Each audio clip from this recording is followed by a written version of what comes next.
In our journey to building a $300 million revenue services business, there was nothing more pivotal than when we created our one-page strategic plan.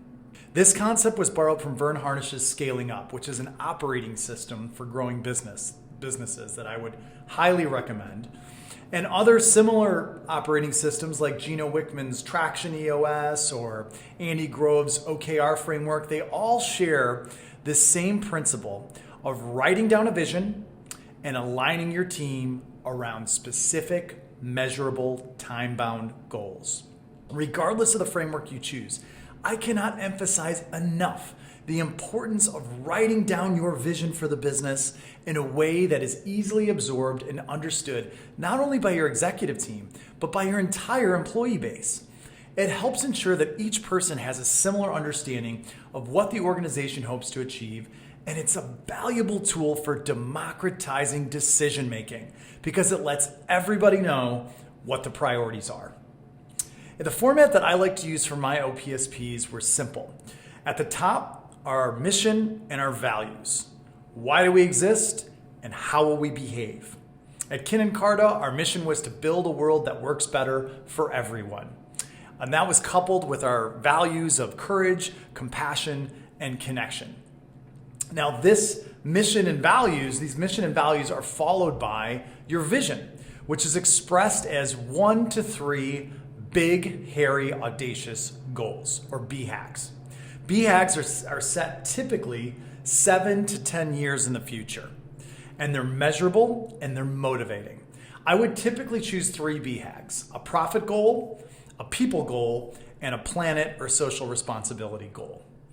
BHAGs should be audacious. A good litmus test is that it should seem a bit far-fetched from an outside perspective, but from an employee perspective, it should trigger a response like, I could see how that might be possible.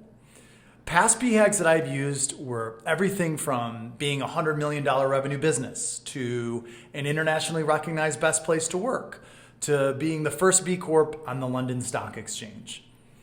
Below your BHAGs are your 3-year goals or thrusts, no more than 5. These are the key goals of the business in order for you to remain on track to hit your BHAG. Think of it as a near-term guidepost that you can use that brings that BHAG closer.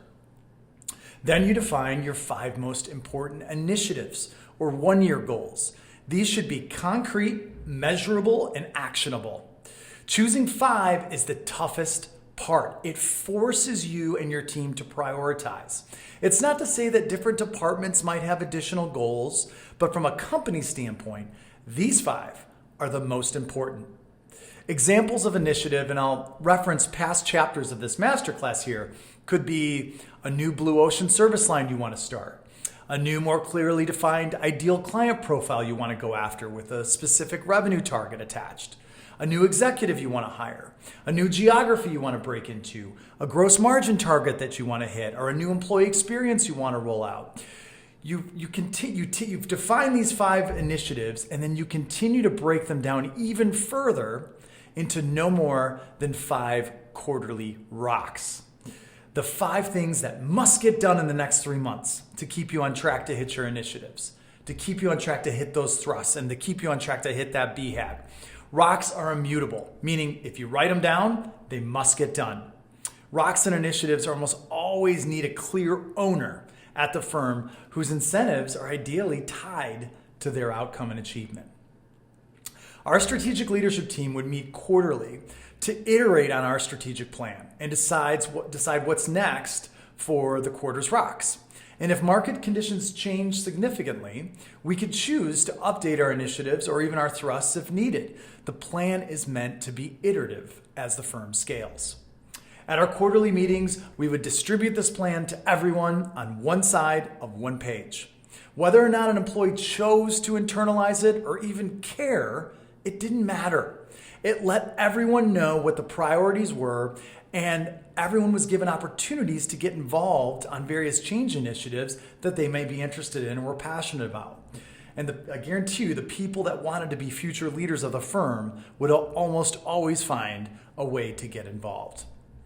Now, there are other aspects of your OPSP that some might include, like strengths or weaknesses or risks or trends or key KPIs, but I always found the most important aspects were clear, concise, time-bound goals. I implemented this framework when we were a firm of 50 and continued to use it when we were 2,000 plus people across 4 continents. I believe it scales infinitely. It provides a concise way to consistently communicate your company's action-driven vision with each employee in the organization, and it's a helpful representation of the firm's motives and its values. I found this framework so much more useful than a 20-page slide deck or a 30-page business plan that frankly no one reads. It's lightweight, it's iterative, and it's motivating. Regardless of the format you choose, there is incredible power in writing down your goals and sharing them. It's your way of telling the universe what you want, and it lets everyone around you know where you're going and how they can help you get there. It breaks down what may seem like an insurmountable journey, and most importantly, gives you milestones to celebrate with your team with along the way. Breaking it down is how you break through. I'll see you next time.